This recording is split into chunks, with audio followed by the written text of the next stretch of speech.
going on, y'all? Let me tell you about some keys to triumphant or victorious living.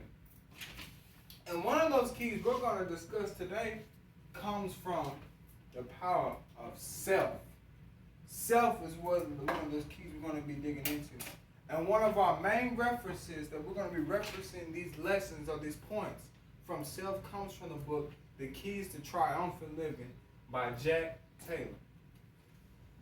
And in one of these chapters of the book, The Key to Triumphant Living, one can learn about how the power of self is our greatest enemy. Also in this chapter, the writer explains how we steer ourselves away from God. Another thing this chapter points out is that if we acknowledge that we ourselves, you and I, are our greatest enemy, it can help us get one step closer to victory. Now, in one of these points, in one of these chapters, we learn about the battle within. The battle within, meaning the battle of ourselves. Wait, what? Yes, the battle within ourselves. You, I. The author points out that we are our greatest problem, as well as our chiefest enemy. The word self is, according to the writer, the worst of all the four-letter words you could possibly know. In this chapter, the writer emphasizes the subject of self by using Satan as his example.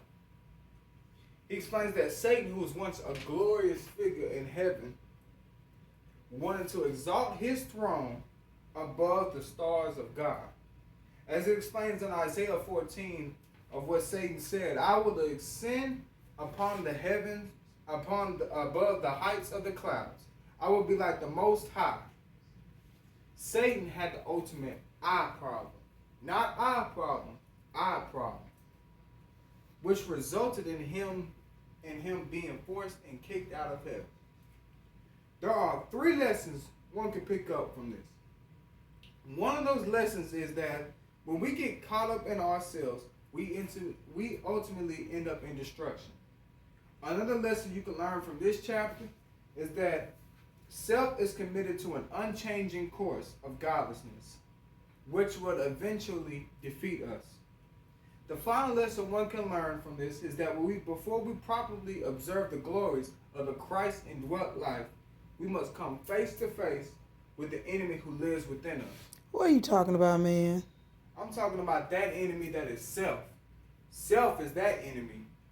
I'm talking about the one that you look up in the mirror and see in the reflection. That self right there. That's your greatest enemy. How so? Because, well, I'll explain so. Self occupies the throne of our lives and keeps us from victory. You can apply each of these lessons into your daily life by understanding that the only cure for self is death. Whoa. Death is the only means of deliverance from self-life.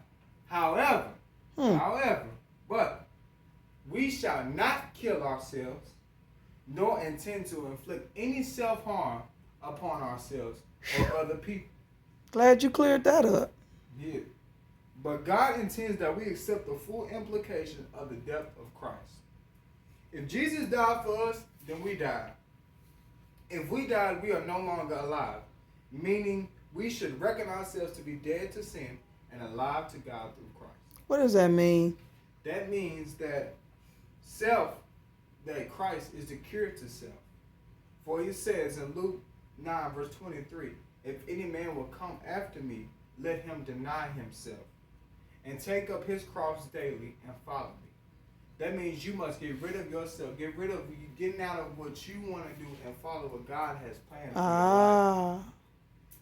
Going deeper into this text, it is saying how Jesus invites us to follow him. He gives us the choice.